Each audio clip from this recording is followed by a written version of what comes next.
আসসালামু আলাইকুম ভিউয়ার্স, আশা করি আপনারা সকলে ভালো আছেন। আজ একটি নতুন টিউটোরিয়াল নিয়ে হাজির হলাম। 8 পিন সকেট বোর্ড আসলে খুব হেভি একটা মাল্টি প্লাগের জন্য সবাই আশা করে। আর এই তো হেভি মাল্টি প্লাগের জন্য আপনাকে কী করতে হবে। আসলে আমি এখানে প্রায় 100 ফুট কেবল নিছি। আর কেবলের সম্পর্কে অনেক ধারণা কম, তাই আপনাদেরকে একটু বোঝানোর জন্য আমি একটু ভালো করে দেখাইতেছি। দেখতে পারতেছেন পিএইচপি কেবল ইন্ডাস্ট্রি, ঢাকা, বাংলাদেশ। আর এখানে দেখতে পারতেছেন 40/76, অর্থাৎ 40 মানে কি সেটা আপনাকে একটু বুঝিয়ে দিতেছি। আমি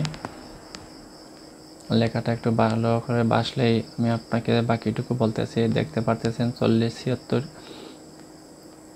কেবলটা।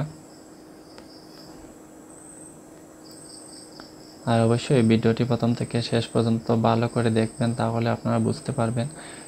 এখানে কিন্তু আপনার দুইটি তার আছে, একটি কালো একটি লাল। প্রতিটার ভিতরে আপনার চিকন 40 গেছা করে তার আছে ভিতরে। আর আমার প্রতিটা পণ্য কিন্তু আসলে দারাজ থেকে কেনা।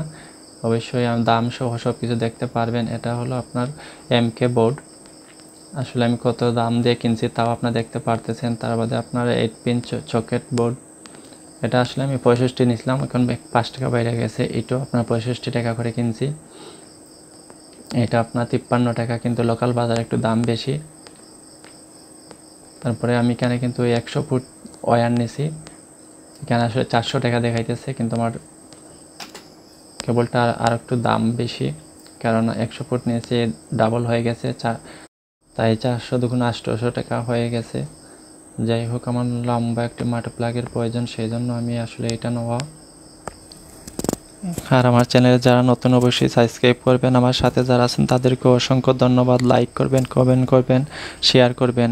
কোনো কিছু অজানা থাকলে জানার জন্য আমাকে কমেন্ট করবেন, ইনশাল্লাহ আমি আপনাদের কমেন্টের উত্তর দিব। আর ভিডিওটি ভালো করে দেখবেন, কারণ ইলেকট্রিকের জিনিস একটু ভুল ত্রুটি হলেই একটু মারাত্মক দুর্ঘটনা ঘটতে পারে। তাই ভিডিওটি একটু লম্বা হলেও আপনারা যারা বানানোর জন্য মাল্টি প্লাগ ইচ্ছুক তারা কিন্তু ভালো করে ভিডিওটি একটু ফলো করবেন। অবশ্যই আপনারা নিজে ঘরে বসেই বানাতে পারবেন।